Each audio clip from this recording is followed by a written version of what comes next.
el senador Juan Antonio Martín del Campo, del Grupo Parlamentario de Acción Nacional, hasta por 5 minutos.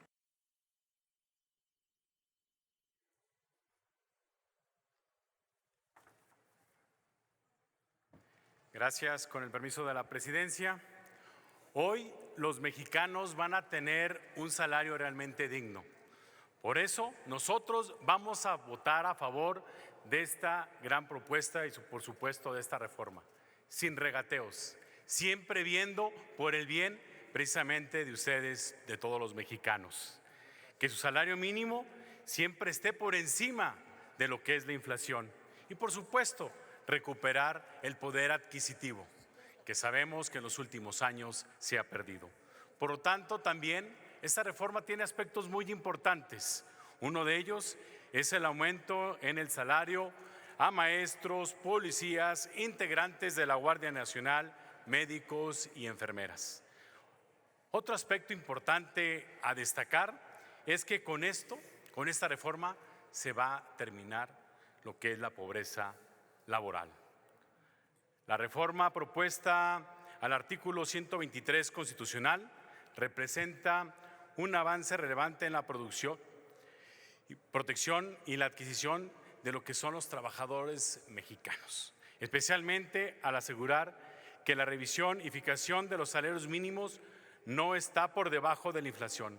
Esto es esencial para evitar la erosión salarial que históricamente ha afectado a millones de familias.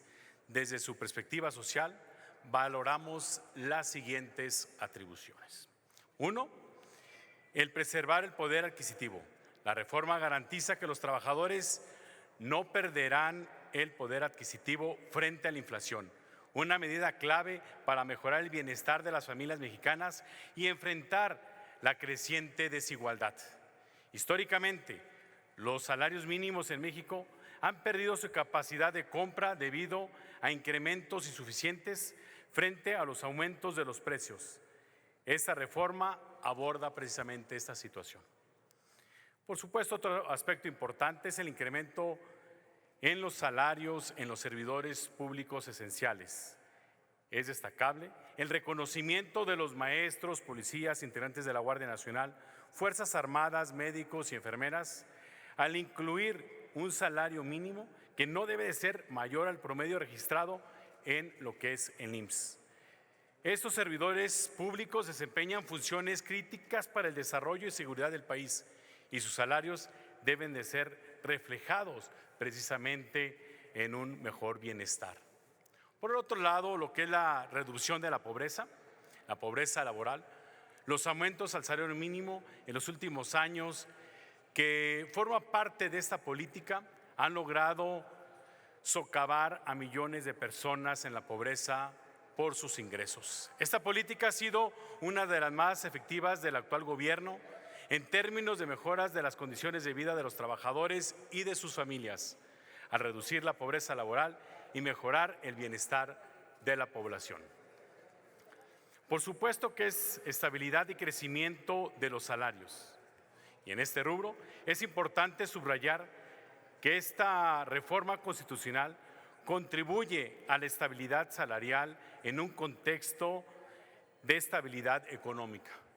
Por eso el PAN ha apoyado las reformas previstas, por ejemplo, en la modificación de la Ley Federal del Trabajo en el año 2021, que ya apuntaba precisamente a lo que eran los salarios mínimos que nunca deberían de estar por debajo de lo que es la inflación y lo que ahora se refuerza precisamente con esta iniciativa.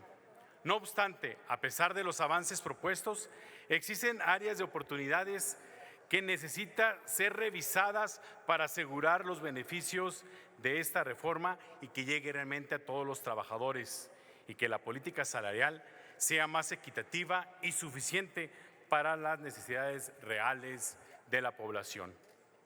Por supuesto que proponemos que la revisión de los salarios no se limite solo al índice inflacionario, sino que también vaya más allá, en base a lo que nos marca el Coneval. El salario mínimo debe de ser suficiente para cubrir las necesidades de al menos 2 personas por hogar, contribuyendo a una mejor calidad de vida.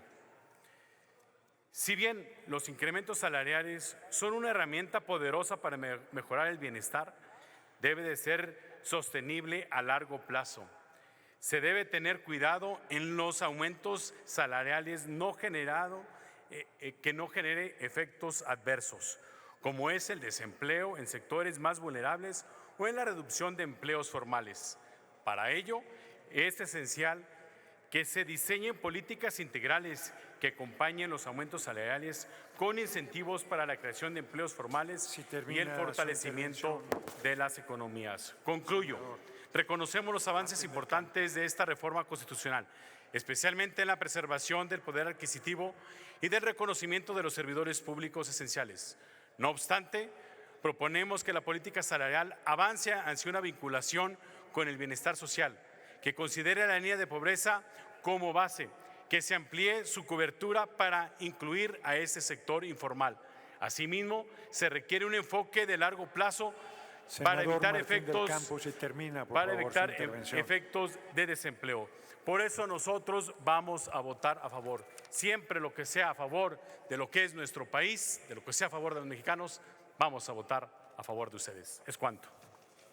Gracias, senador Martín del Campo. Tiene el uso de la palabra